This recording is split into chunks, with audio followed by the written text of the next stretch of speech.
So Mailjet is a online client that lets you send email campaigns. It has kind of three main parts to it. It has creating campaigns. It has contact lists that you can set up. So that's the people that you would send the campaigns to. And then it also has lots of statistics about who has opened your emails, who has clicked on the links, all kinds of things like that. We have a Mailjet account that we use for the district that we pay some money for, but you can also have a free account. You're just limited in how many emails you can send. It is a couple thousand per month and 200 per day, which would be plenty for a club if they wanted to use it, but is not enough for the district, since when we send the double dozen, for example, it would take us multiple days to send it to all of our members if we were limited to 200 per day. So that's why the district pays for the Mailjet account. I can show you the actual district account. We just won't look at any of the statistics. Back to campaigns. So now we are looking at the district Mailjet account, and welcome, Linda. We are looking at email campaign. Hi. For now, I will show some examples of campaigns using the actual district account. So here is what the campaign screen in Mailjet looks like. As a recap, and for Linda, Mailjet is a tool that you can use to send email campaigns. So if you, for example, had a list of all of your members in prospects for your club and you wanted to send some sort of announcement to all of them, Mailjet is one way you could do that.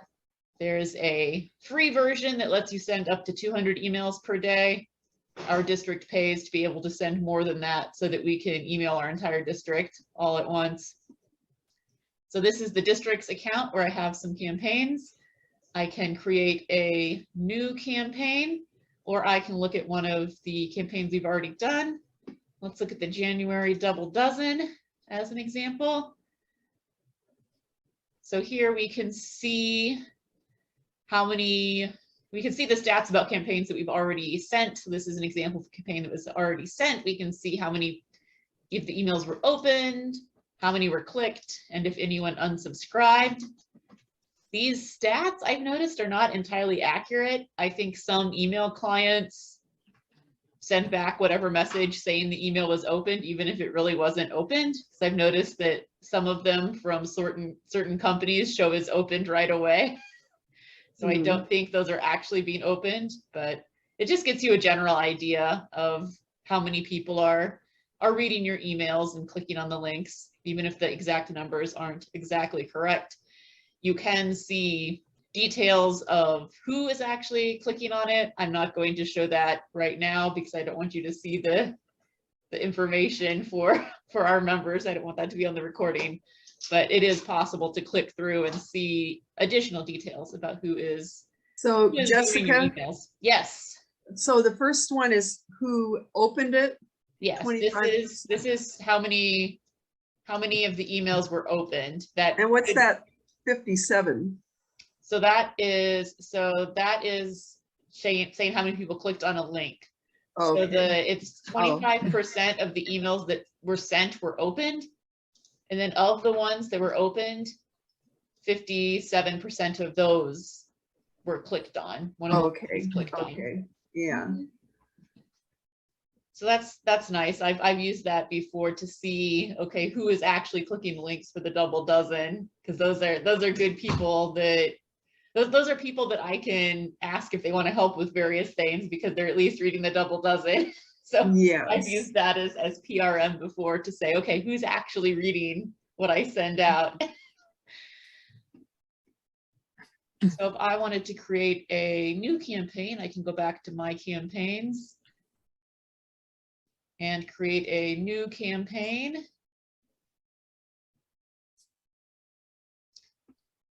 And then I can create whatever sort of campaign I want. Maybe I want to remind people about the interview skills workshop that is coming up.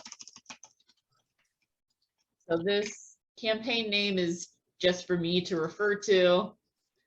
It doesn't show up anywhere. The subject is what people will actually see in the email.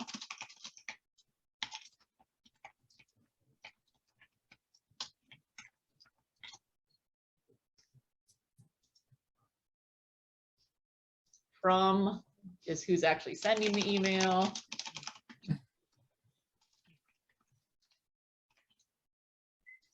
And you can make it look like it comes from a different email address. You can say what email address you want it to look like it comes from. So if you were to set this up for your own club, you could send the emails through Mailjet, but you could put whatever your email address, some club email address, whatever you want. And Amy mentioned before using the free toast host to send emails. So I would not recommend Mailjet for like sending out agendas or something like that. This is more for marketing, or if you want a pretty looking email to send out to a larger group of people about an event, or just some sort of reminder about a special club meeting or something like that. It could be useful for that. Mm-hmm. So now I get to actually design my email. There's templates that you can use. You can choose a template from their gallery, or you can use a previous version of an email that you've sent before. So you can just kind of choose whatever looks good. I don't know if there's any particular style that's better than others.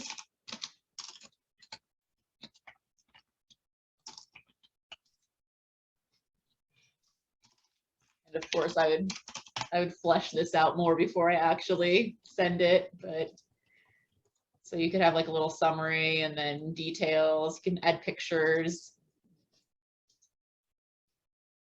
Choose another image.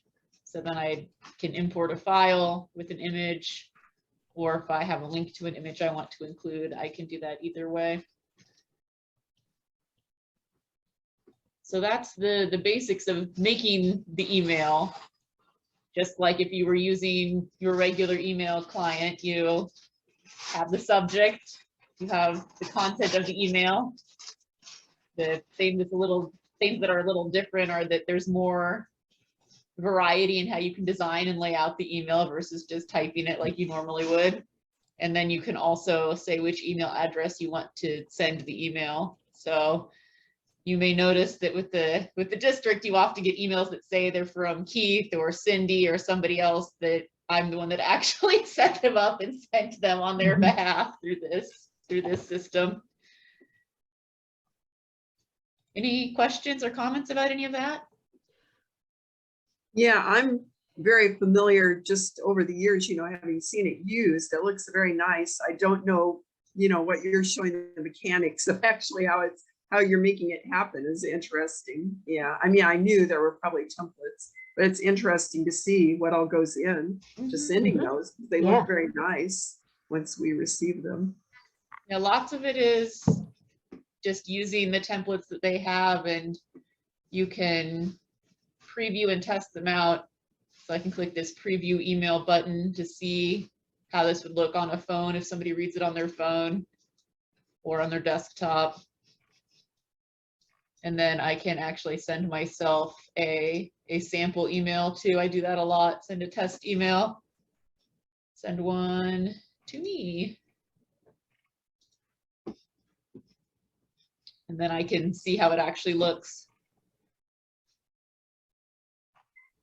And then the last step after you have the subject, who's sending it, what you want to send, would be to add who you want to send it to. So for the district, we have all kinds of different lists that we can use.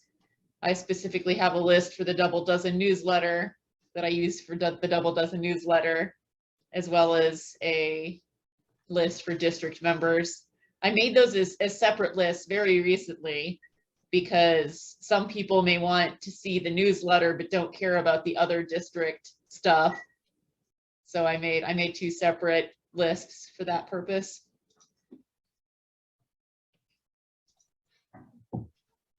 So I'm not gonna send this now because it's not ready, but I can click back to my campaigns and it will be saved there for me to send whenever I want to. So that's one way to create a campaign is with that new campaign button. Once you have a nice list of campaigns like we do at the district, you can also copy previous campaigns. So that's often what I've done with the double dozen. And Janelle might be interested in this if she starts sending the emails. I just find the last month's double dozen email, click duplicate, and then update the contents to work for that next month. So you said that's kind of new, this campaign button? Ooh. There are two ways to make campaigns, with the new campaign button or by copying a previous campaign. Okay.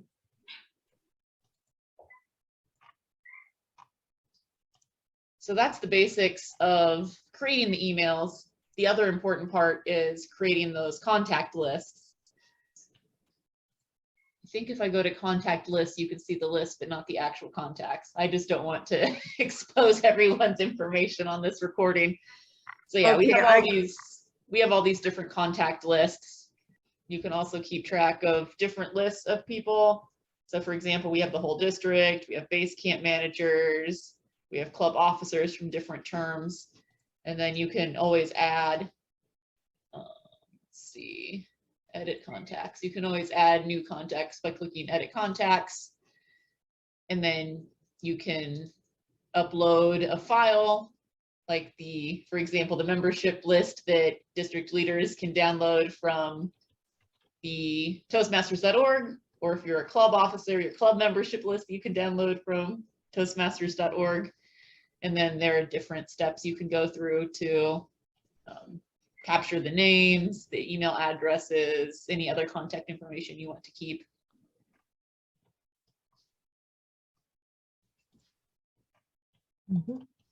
So that's Mailjet in a nutshell. If you want to see any details of how to do the contact stuff, I can log on. I can recover my personal account and show you. I just don't want to mess with any of that on the district account right now. It looks like a nice tool Yeah, it does. to use. It is very handy. And I know there are other ways to do large scale emails as well. We used to use Mailchimp. Yeah. Yeah. Now we use Mailjet. There's also ways to do it just in Gmail. I don't know how to do this, but I have been told that you can do mass emails that are still personalized in Gmail. So like you could have a whole email distribution list, but each email would be personally addressed to that person. So it looked like it was sent just to them. I don't know how to do that. Whenever I do that, I just copy paste one email to the next one. Yeah. But I've told that that's something you can do. And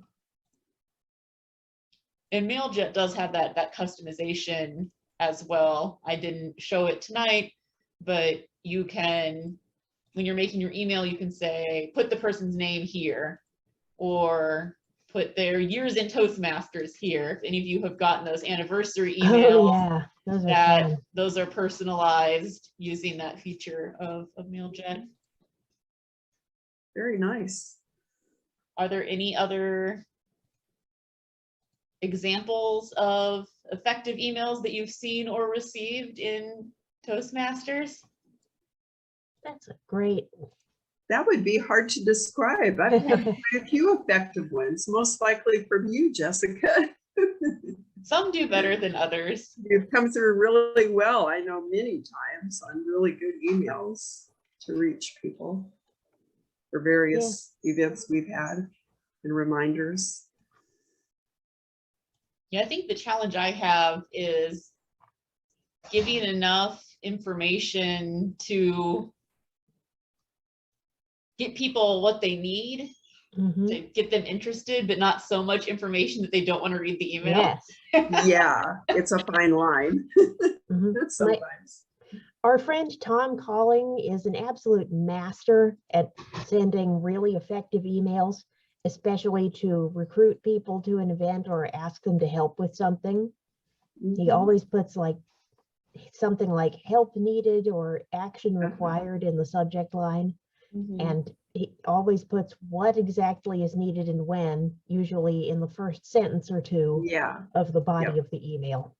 yep, So it gets to the real point as quickly as possible. Mhm. that's the best way. Yeah, I like that. And just emails in general, I think if you can express in the subject line how urgent it actually is, that's good Mhm. too. Because you don't want it to be that every email you ever send sounds like it's an emergency.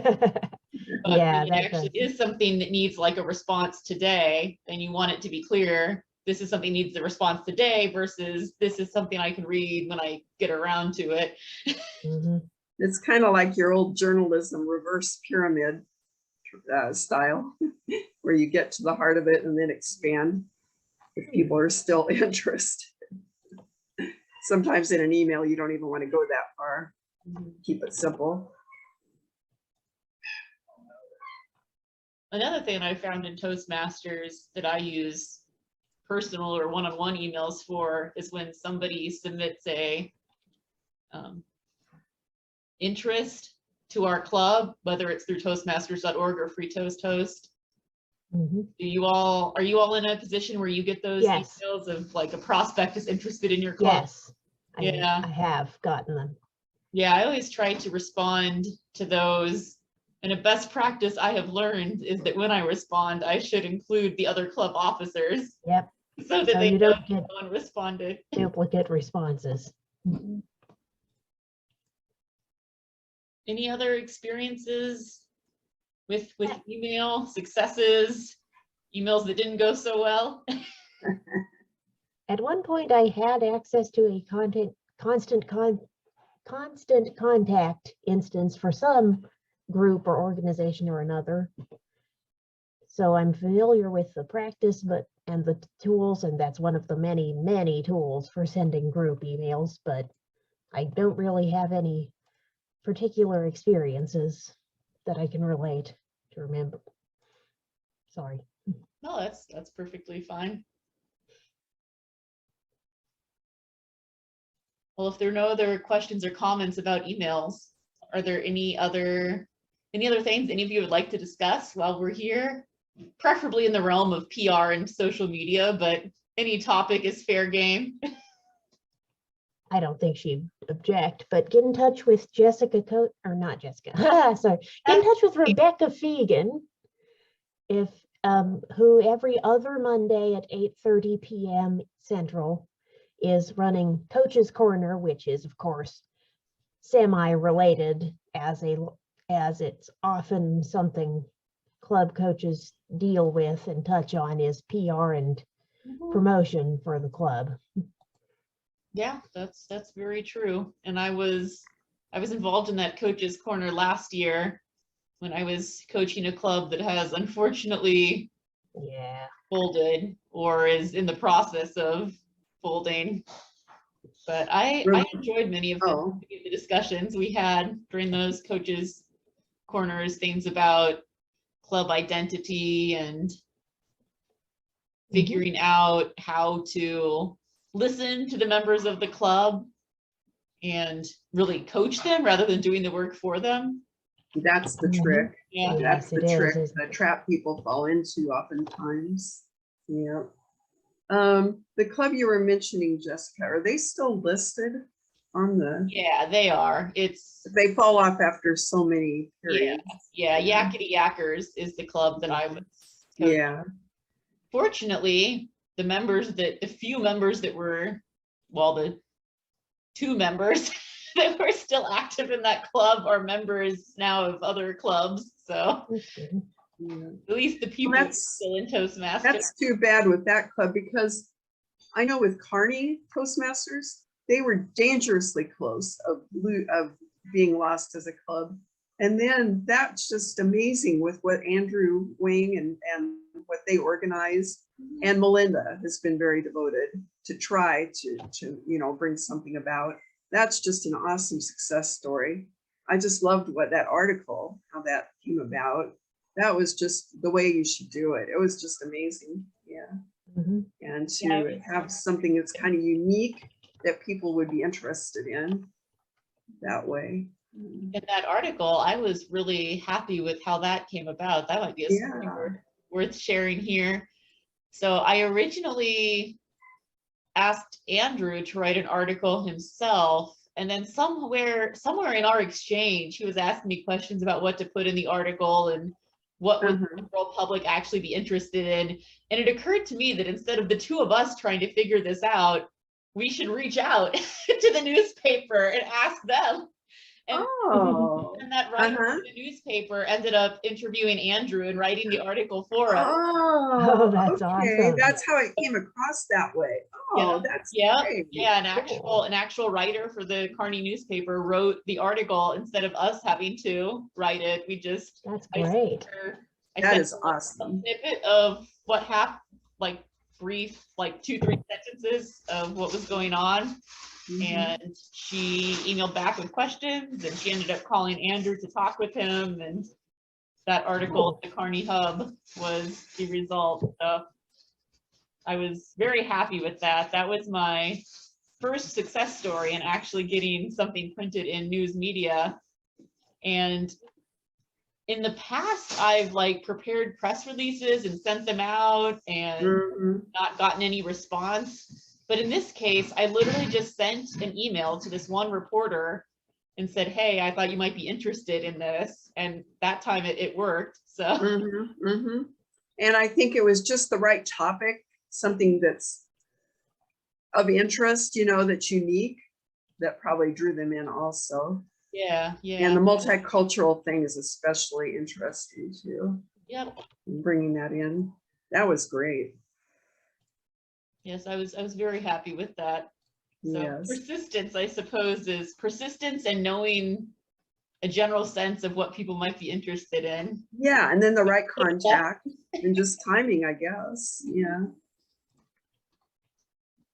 And they get so many press releases a lot of times, these newspapers and so forth, and they just sort through them on what's most pertinent or whatever, Right.